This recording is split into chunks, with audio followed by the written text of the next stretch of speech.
हम आह्लादित हैं और आज 76वां गणतंत्र दिवस संपूर्ण भारत मना रहा है। परेड इन कमान अपनी परेड टुकड़ियों के समक्ष आगामी अभियान प्रयाण के लिए तैयार।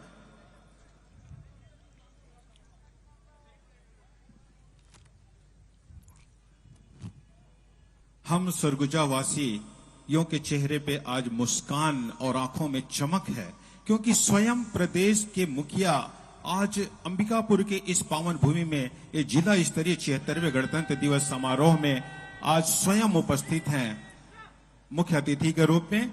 और अंबिकापुर की इस भूमि से पूरे प्रदेश की जनता के नाम माननीय मुख्यमंत्री महोदय का संदेश।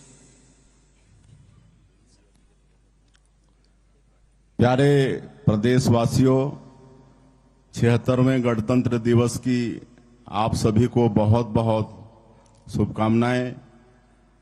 आज का दिन हम सबके लिए अत्यंत गौरवशाली है।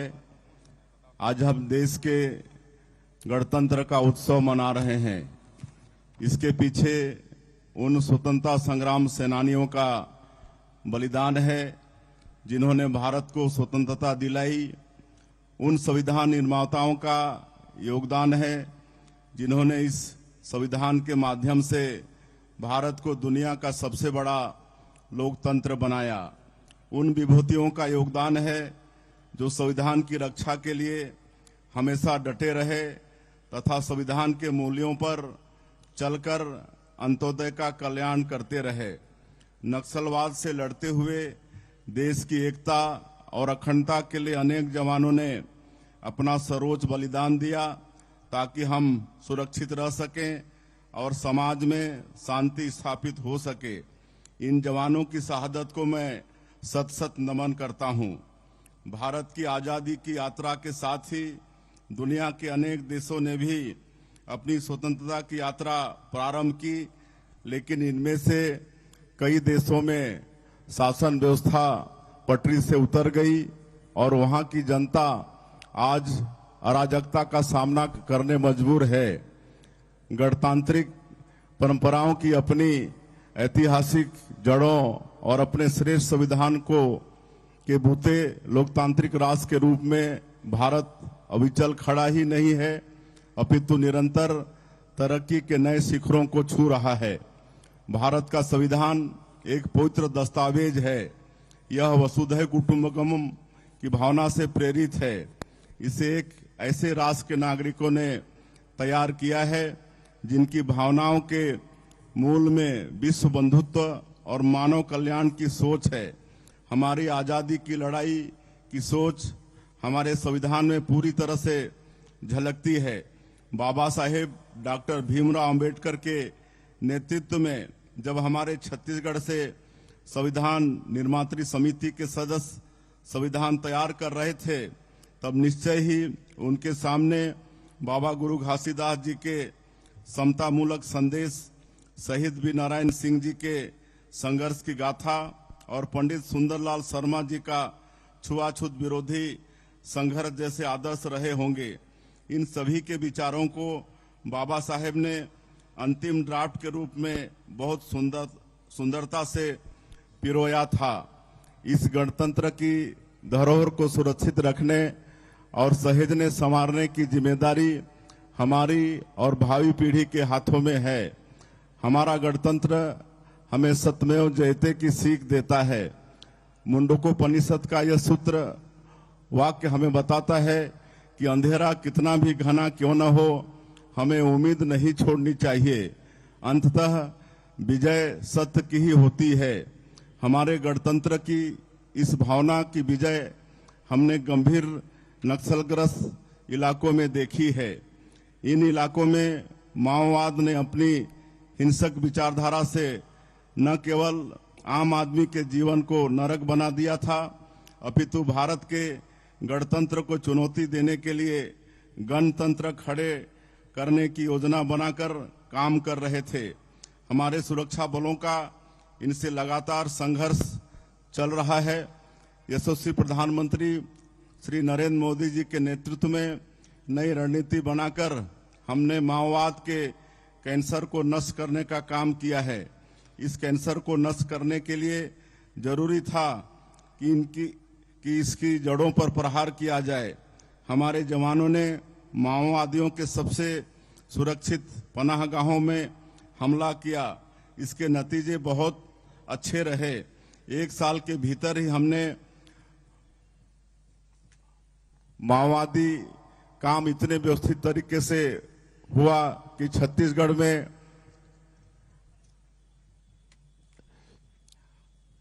ओलंपिक का आयोजन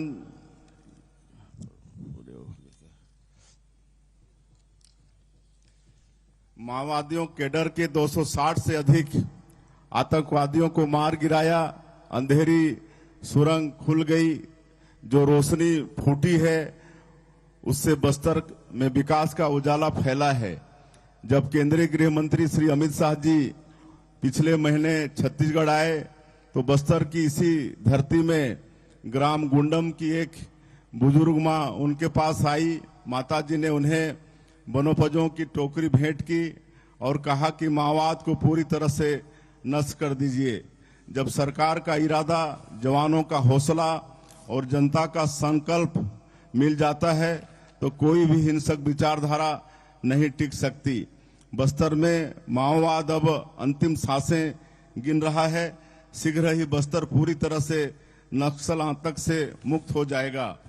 आतंक से मुक्ति के साथ ही बस्तर में नक्सल प्रभावित रहे क्षेत्रों में विकास की राह खुल गई है।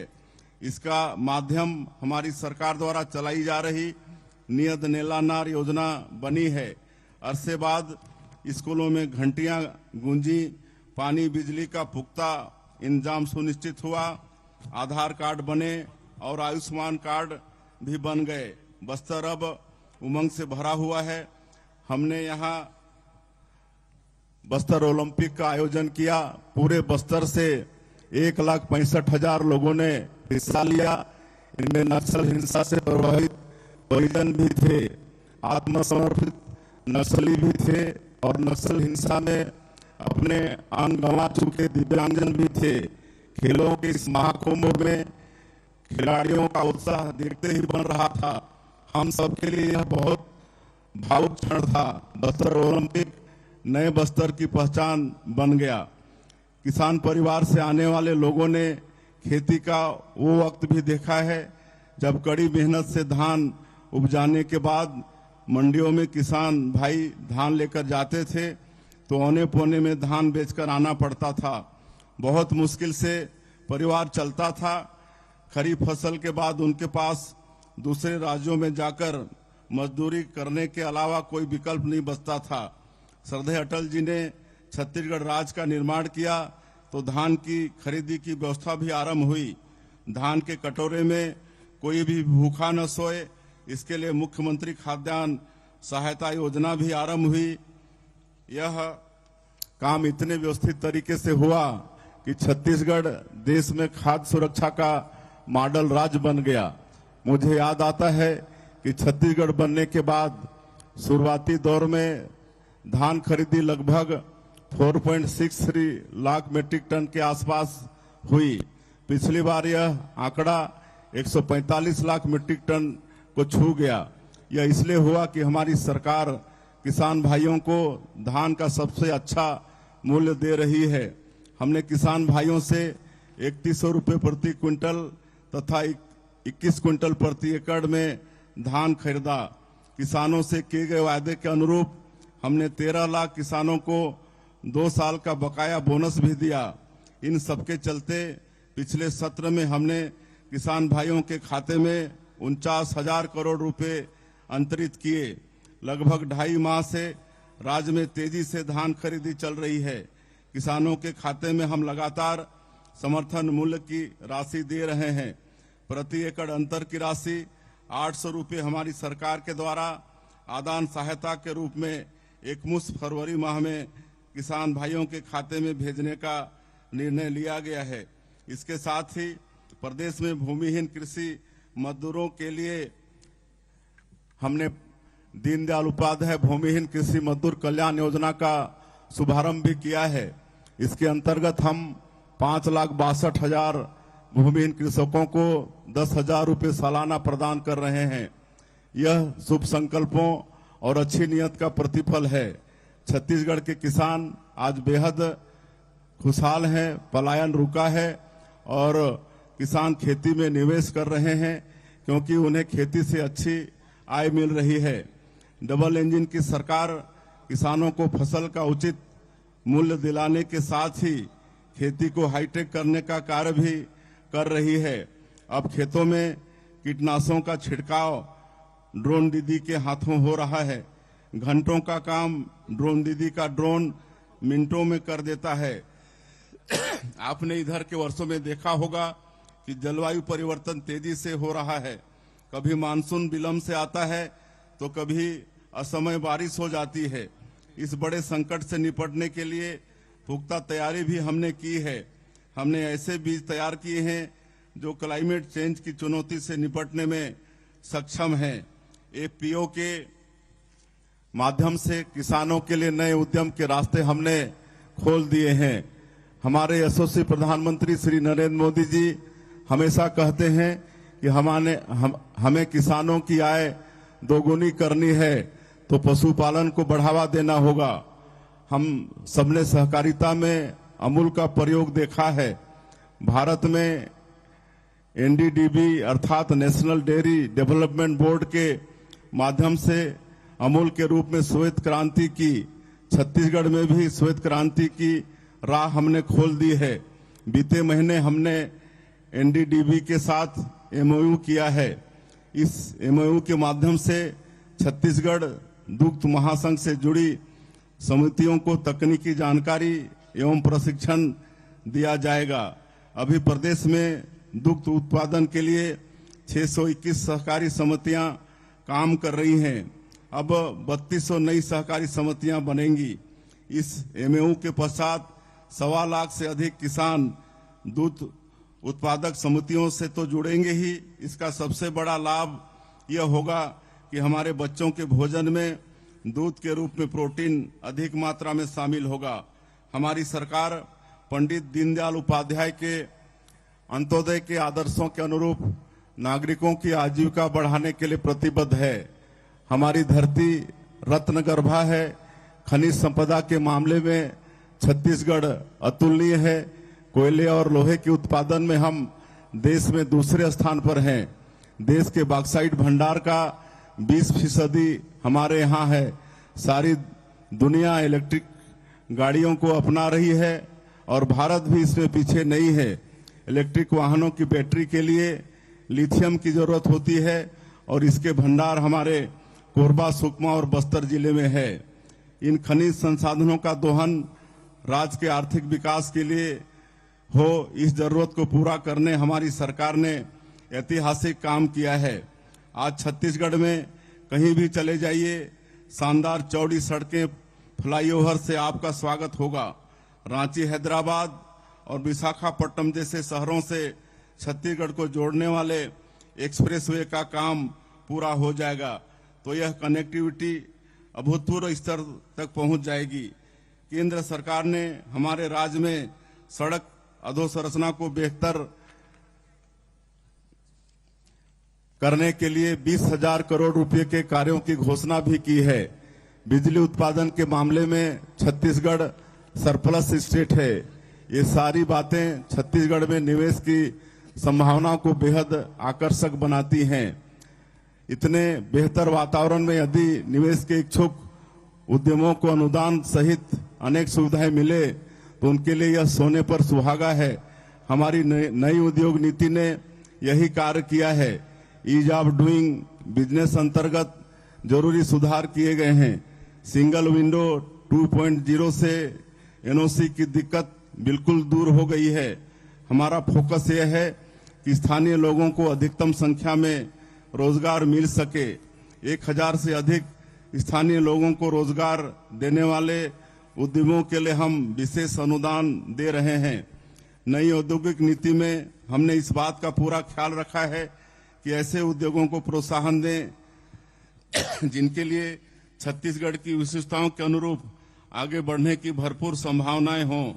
क्लाइमेट चेंज की चुनौतियों से निपटने के लिए मोदी जी ने वर्ष 2070 तक शुद्ध शून्य कार्बन उत्सर्जन का लक्ष्य रखा है।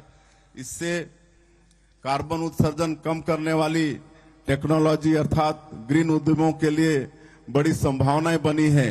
नई उद्योग नीति में हमने इसके लिए निवेश प्रोत्साहन पैकेज रखा है। छत्तीसगढ़ में उद्यमी अब ग्रीन स्टील की ओर फोकस कर रहे हैं। नई उद्योग नीति से इसके लिए बेहतर वातावरण बन रहा है। इस बात का अनुमान है कि अगले 5 वर्षों में प्रदेश में 2.5 लाख करोड़ रुपए का निवेश होगा और इसके चलते 5 लाख नए रोजगार सृजित होंगे। हम अटल नगर नया रायपुर को आईटी हब के रूप में तैयार कर रहे हैं और तेजी से आईटी कंपनियां यहां निवेश के लिए सामने आ रही हैं।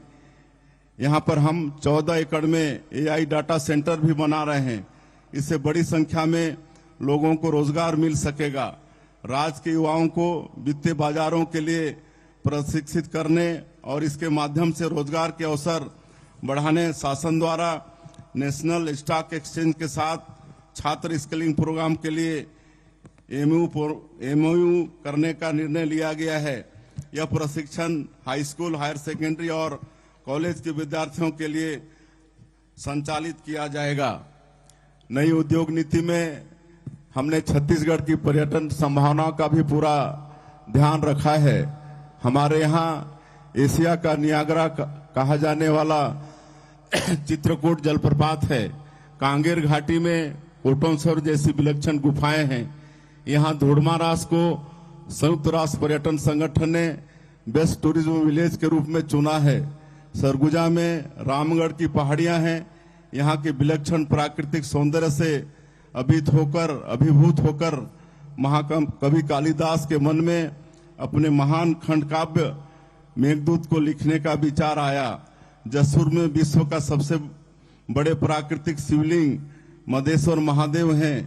देश के पर्यटन नक्शे में गुरु घासीदास तमोर पिंगला टाइगर रिजर्व भी आ गया है। हमारी सरकार ने देश का तीसरा बड़ा टाइगर रिजर्व बनाकर न केवल बाघों के संरक्षण के लिए कार्य किया है, अपितु इससे इको टूरिज्म की संभावनाओं में भी कई गुना वृद्धि कर दी है।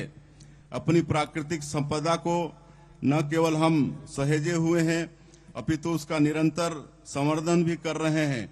वन पारिस्थितिकी सेवा को हमने ग्रीन जीडीपी के साथ जोड़ने की पहल की है। अभी हाल ही में भारतीय वन सर्वेक्षण रिपोर्ट आई है। इसमें बताया गया है कि छत्तीसगढ़ में 684 वर्ग किलोमीटर संयुक्त वन एवं वृक्ष आवरण की वृद्धि हुई है, जो देश में सबसे ज्यादा रही है। हमारे प्रदेश की जनजातीय संस्कृति भी विलक्षण है। यहाँ पर्यटन की अधोसंरचना उपलब्ध कराने हमने होम स्टे की सुविधा देने वाले उद्यमों को विशेष अनुदान देने का निर्णय लिया है। कुछ महीना पहले अंबिकापुर में मां महामाया एयरपोर्ट का शुभारंभ किया गया है। जगदलपुर और अंबिकापुर एयरपोर्ट अब विमानन मानचित्र में आ गए हैं। एयर कनेक्टिविटी की सुविधा उपलब्ध होने से